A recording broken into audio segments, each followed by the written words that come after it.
بسم اللہ الرحمن الرحیم۔ السلام علیکم۔ یہ زیادہ پرانی بات نہیں ہے۔ آج سے تقریباً 2 سال پہلے مجھے ایک جگہ سے گزرتے ہوئے ایک عجیب سی آواز آئی۔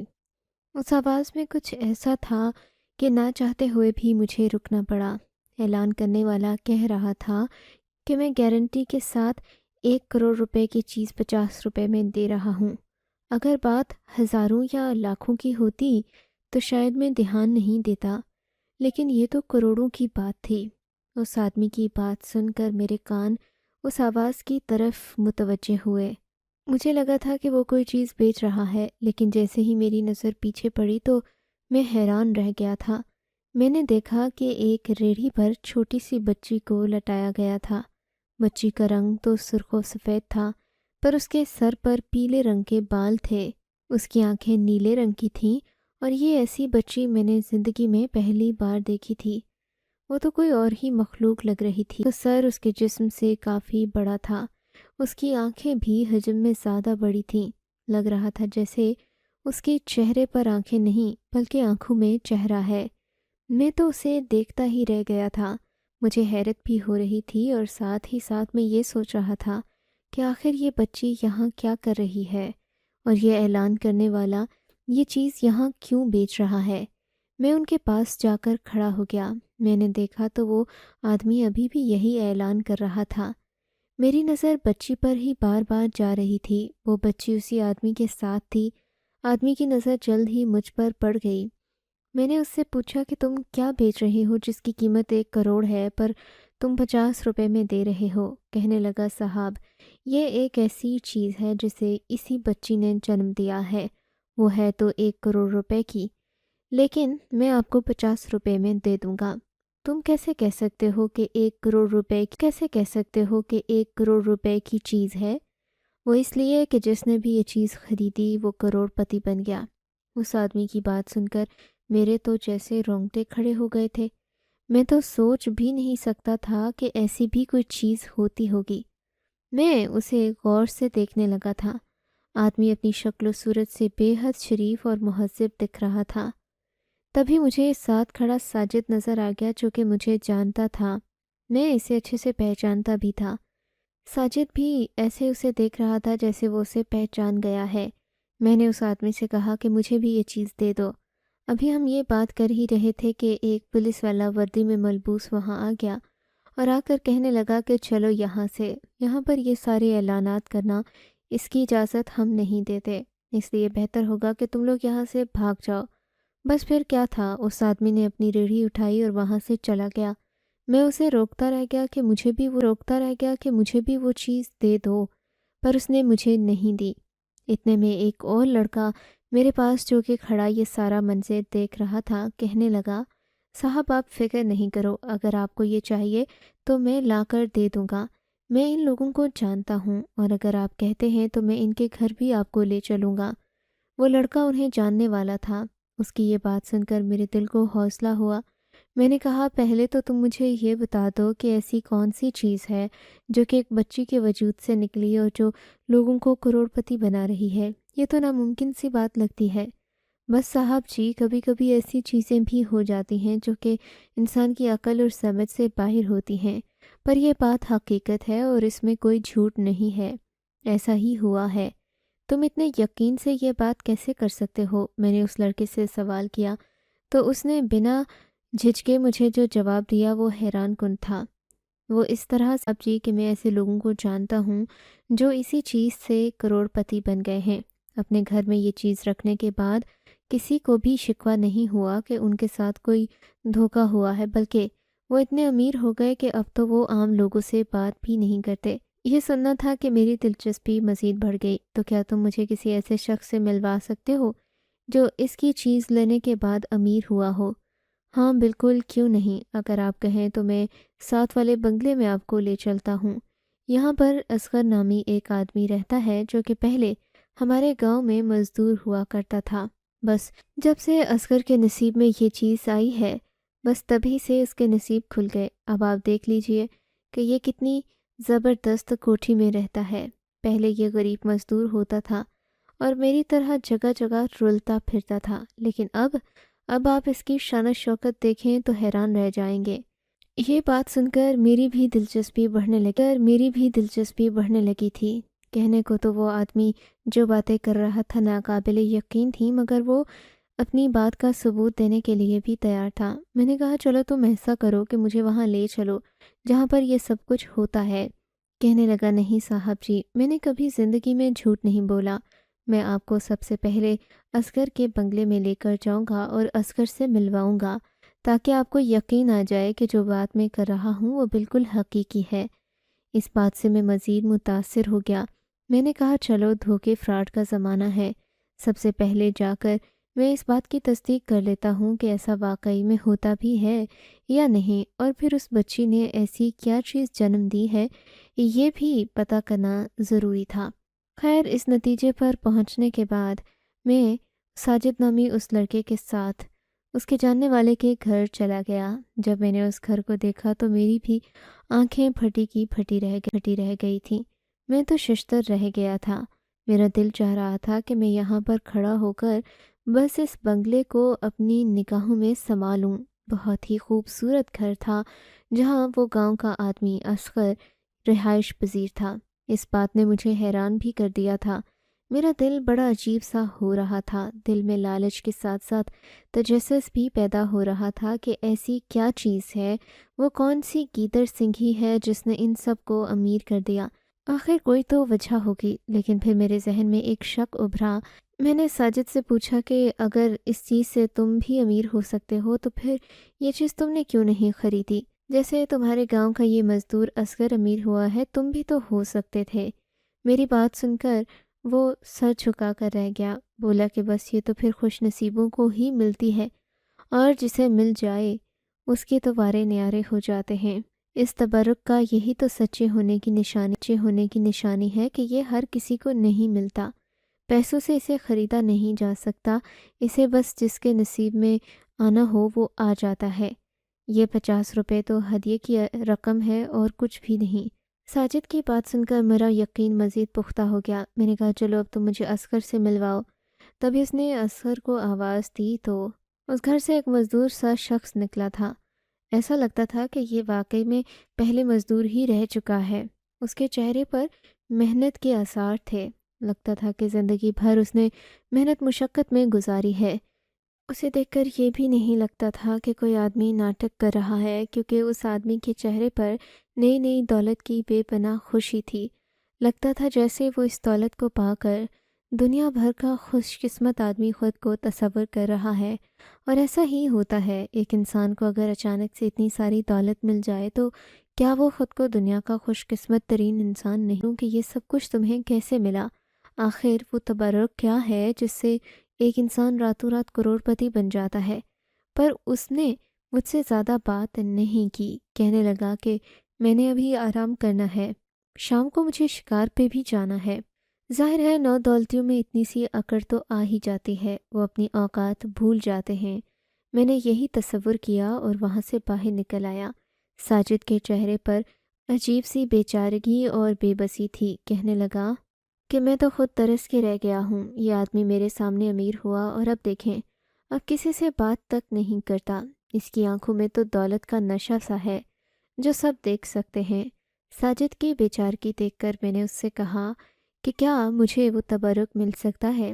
اگر میں امیر ہو گیا تو میں تمہیں یاد رکھوں گا۔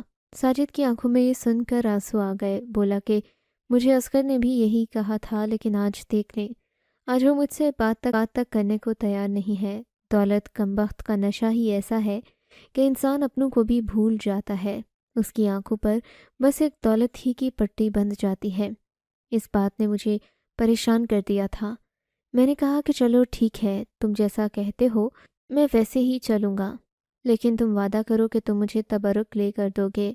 ساجد نے کہا کہ میں وعدہ کرتا ہوں، اپنی نیت صاف رکھوں گا تو کسی دن مجھے بھی تبرک ملے گا اور میری بھی زندگی خوشحال ہو جائے گی۔ فی الحال میں آپ کو لے کر جاؤں گا اور آپ سے کسی قسم کا کوئی دھوکہ نہیں کروں گا۔ آپ کو تبرک مل کر رہے گا، آپ سے 1 روپیہ بھی فالتو کا نہیں لوں گا۔ ہاں مگر ایک بات یاد رکھیے گا کہ ان لوگوں کا گھر یہاں سے تقریباً 50 کلومیٹر کی دوری پر ہے، اس لیے آپ کو کافی دیر بھی لگے گی اور شاید ایک تو بسیں بھی بدلنی پڑیں۔ میں نے کہا تم فکر نہیں کرو، میرے پاس اپنی گاڑی ہے۔ ہاں کچھ پیٹرول تو لگے گا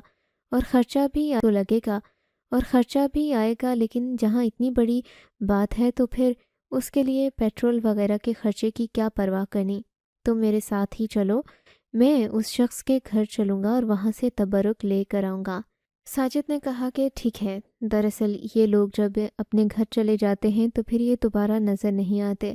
اصل میں نیک اور پیر قسم کے لوگوں کی یہی تو عادت ہوتی ہے کہ وہ کبھی بھی کسی سے اپنے تبرکات کے بدلے میں روپیہ نہیں مانگتے، وہ بس دعا دیتے ہیں اور بار بار نظر بھی نہیں آتے، اس لیے تبرک ہر کسی کو ملتا نہیں ہے۔ سو آپ بھی دھیان سے جائیں، کل جمعہ کا دن ہے، اس لیے کل ہی چلے جائیں۔ ہو سکتا ہے کہ جمعے کی برکت سے آپ کو تبرک بھی مل جائے اور آپ کی زندگی ہمیشہ ہمیشہ کے لیے سنور جائے۔ لیکن آپ مجھ سے وعدہ کریں کہ تبرک ملنے کے بعد جب آپ کے پاس روپیہ آ جائے گا تو آپ مجھے نہیں بھولیں گے۔ اس بات نے مجھے کافی زیادہ حیران بھی کیا تھا۔ ساجد کو تو پکا یقین تھا کہ تبرک ملنے کے بعد انسان کروڑپتی بن ہی جاتا ہے۔ میں بھی اب اس کی باتوں پر یقین کر بیٹھا تھا۔ اگلے ہی دن میں اور ساجد تبرک لینے کے لیے نصیر آباد محلے میں چلے گئے، جو کہ ایک بڑے سے قصبے میں واقع تھا۔ یہاں پہنچتے ہوئے مجھے تقریباً 4 گھنٹے لگ گئے تھے، کیونکہ گاڑی گھمانا کافی مشکل ہو رہا تھا، جبکہ یہ علاقہ بھی کافی ویران سا تھا۔ نصیر آباد پہنچ کر ساجد نے مجھے ان لوگوں کا گھر ڈھونڈ کر دیا جو کہ یہ تبرک بیچ رہے تھے۔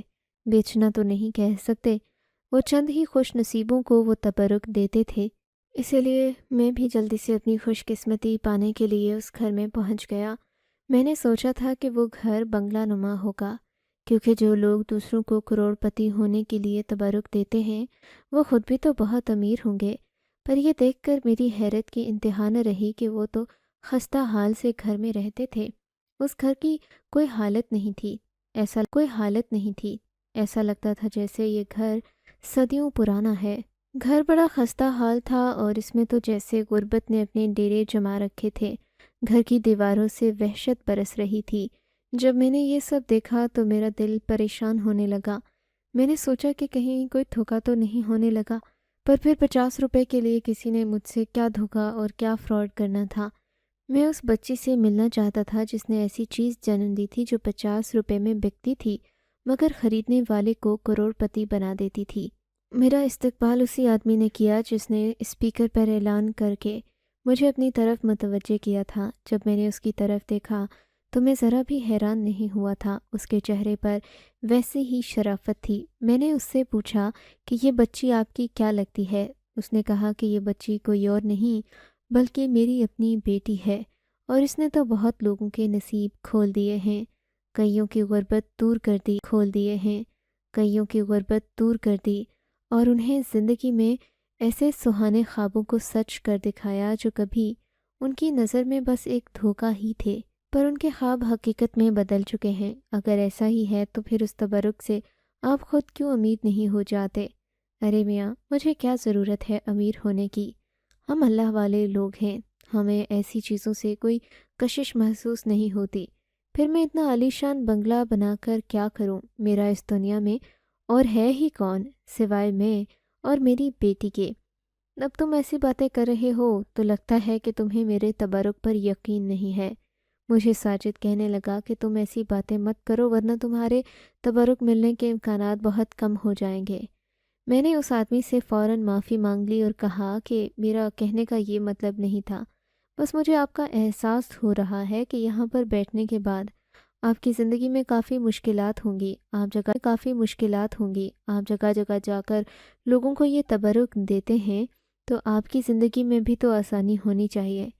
اس بات نے کافی زیادہ پریشان کر دیا ہے مجھے کہ آپ اتنی زیادہ تبرکات ہونے کے باوجود بھی اس چھوٹے سے گھر میں رہتے ہیں۔ بس میں تو آپ کا بھلا چاہتا تھا۔ یہ بات کرنے کے بعد میں خاموش ہو گیا۔ اس نے کہا ٹھیک ہے، میں تمہیں اپنی بیٹی کا تبرک دے تو دوں گا، پر اس کی 2 شرطیں ہیں۔ وہ بھی اس لیے کہ میں تمہیں تبرک دینا چاہتا ہوں، میں اپنا تبرک ہر ایک کو نہیں دیتا۔ تم مجھے نیت کے خالص لگے ہو، پر تمہاری زبان بہت گستاخ ہے۔ اب میں تمہیں تبرک اس قیمت میں نہیں دوں گا جس میں پہلے بیچ رہا تھا۔ تم نے وہ قصہ تو سنا ہوگا کہ ایک فقیر جنت بیچ رہا تھا۔